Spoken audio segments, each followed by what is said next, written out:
So again, just showing you how freed up the shoulder is. It's obviously a lot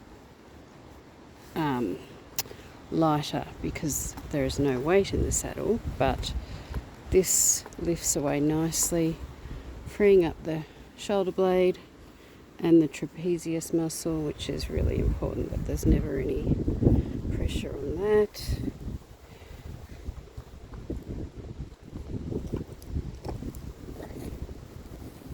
You good boy. Yeah, really liking this saddle for freedom for the horse. But again, you know, if you've got any type of wither pocket, you will need to shim, a shoulder shim, a tapered shoulder shim, and it would sit, so your shoulder blade, back edge of your shoulder blade is about here, which is about right. Should line up with the concho, which the concho is just behind the back edge of the shoulder blade. So the front edge of the thicker part of the shoulder shim should sit about here, and then it has to be tapered because it's only partial shimming, and the back edge of the shim is probably going to be about here. And what that does is it just fills in, if there's a wither pocket, fills in a hollow and lifts the front of the saddle off the shoulder blade. So this is more so for treed western saddles, but you know, it can be the case for a treeless saddle as well if the muscle atrophy is severe. Like I said, Mr. T doesn't have wither pockets, thankfully, so he doesn't have any shoulder shim in there at all. He takes a quarter horse pommel, which is what's in there, and it can look a little like it.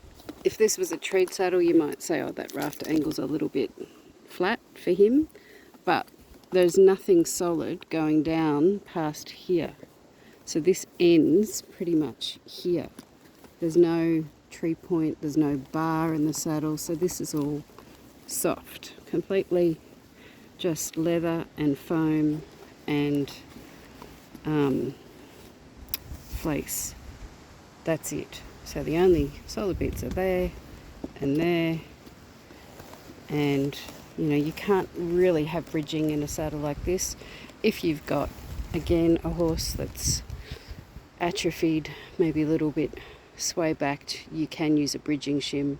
I've just got the 3-way mesh Edix inserts in here, which I really like. This is a Mattis pad, but I do really like the 3-way mesh shims. Everyone knows I love my Mattis pads and cinch. And this is the sliding rigging in action.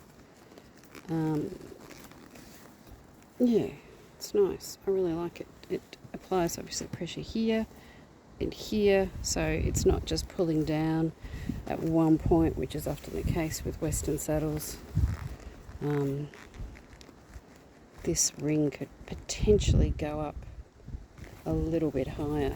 I might actually do that for the next ride because I prefer this to not be on him. It is fleece backed, but with that leather pushing on there, it's created a little bit of a curve, so this would be better sitting off higher up on the pad. You can get a pad with a longer drop, but I'm just being really pedantic, but that's okay because he's worth it, aren't you? So spunky, so spunky.